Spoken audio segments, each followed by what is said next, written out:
So, in the observance of Sila, the moral conduct, the Buddha taught that 5 basic precepts are very important. Every person has got to observe these 5 precepts for his or her own good, regardless of whether that person is a Buddhist or a Christian or a Muslim or a Hindu, etc., or even a non-believer, a free thinker, still has to observe these 5 precepts. These 5 precepts in Pali is called Pancha Sila. And Pancha Sila in Buddhism is so famous that in Indonesia, during President Sukarno's time, he also decided that they also must observe Pancha Sila. But Indonesian Pancha Sila was slightly changed.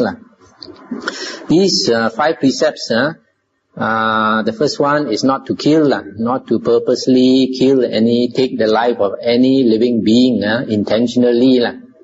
And that is put as the first precept. And the second precept is not to take what is not given to you. Not to take what is not given to you is slightly more strict than stealing. Stealing is, you know that you should not take it and yet you take it. But taking what is not given to you is, for example, like somebody lost something, dropped something on the floor, and then it's not given to you, but yet you pocket it because later that person may come back to look for this object. So it does not belong to you, you should not take it. The third one is not to commit adultery. And the fourth one is not to lie. The fifth is not to take intoxicants, drugs or liquor, because when you take intoxicants to the extent that you are intoxicated, then you lose control of yourself. What you should not do, you do. What you should not say, you say. And what you should do, you don't do. What you should say, you don't say. So you have no control of yourself. Now these 5 precepts are so important that even in the laws of a country, if you break, especially the first 4 precepts, you could get into serious trouble. For example, if you kill another human being, you will probably get a life sentence or death penalty if you kill another human being. The second one, if you steal or you cheat somebody, or you steal somebody's property, you can also get into the trouble with the law. Third one, if you seduce somebody's wife or commit adultery, you also can get into big trouble in the law. The fourth one, if you lie and cheat people, also you could get into big trouble with the law. So, of these 5 precepts, why is killing put as the number 1 precept? Because actually it's the most important. Because every living being, there is nothing more valuable to us than our life. If somebody borrowed, say, $1 million from you, or even if they cheated you of all your property, when you are about to die, you might still forgive them. Why? Because you know that when we die, we cannot even take a single cent with us. Yes or not? There's nothing in this world we can take along with us when we die. So everything in this world, nothing in this world actually belongs to us. It is because of our good karma, of our blessings, that we get to use certain things temporarily. We get to use certain things. And then when life is ended, we have to give up everything and go empty-handed. So because of that, if somebody took a lot of our property away or stole our money, etc., we still can forgive. But generally, if somebody took your life, you would feel like taking revenge when you are about to die. Because there is nothing more important than your life. Then the result of this breaking this precept, the killing precept, if you often break this precept, for example, a person likes to go hunting, shoot wild boar and shoot all kinds of animals. Then because of making the other beings' life short, the result of karma vipaka is that you will have short life in your future rebirth. Or possibly sometimes even this life itself, you may have short life. Because we know there are some hunters, they go shooting wild boar, and then one day they get shot by their friends because their friends saw them as a wild boar. So they get shot. So you can see the karma ripen in this very life itself. The second precept is not to take what is not given to you. If we break this precept often, then the result is that people will also steal from us.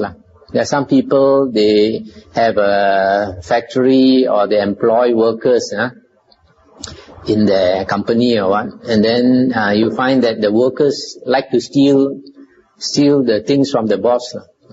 So that is the result of stealing karma. And then the third precept is not to commit adultery.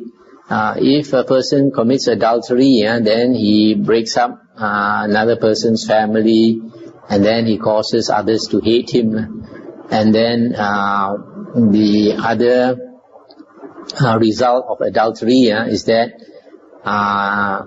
you might be reborn as an animal, because animals have very strong sensual desire. And then when you are born as an animal, you might be castrated many lifetimes. There was a story in the Theri Gatha, Arahant Nun, when she attained arahanthood, she saw her previous life. And then she recalled that she was a man before and committed adultery, and as a result, she was reborn as an animal many times and was castrated many times. And then when she was born as a human being also, a lot of people didn't like her. So that is a result of breaking the adultery precept. Then the fourth precept is not to lie. If we lie often, then it is probable that people will also lie to us in the future. And then the fifth precept, not to take intoxicants to the extent of being intoxicated.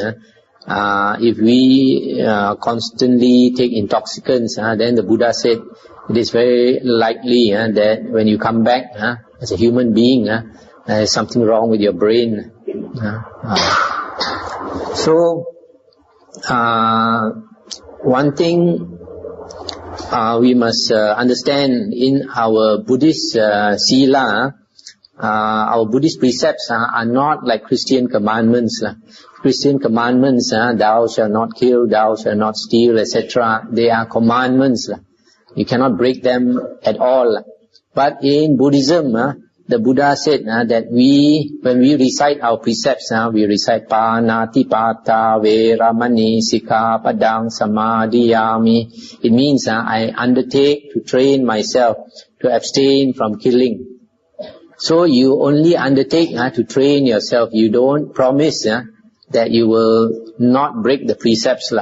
So when you say you undertake to train yourself, that means you try your best to uphold the precept. And sometimes when, as a beginner, it is not possible to be very strict with the precepts. For example, a lot of new Buddhists, they always ask, I can't keep this precept. Sometimes this mosquito comes and bite me. I like to well up. It's very natural. And then as we progress, as we understand more Dhamma, then we can keep the precepts better.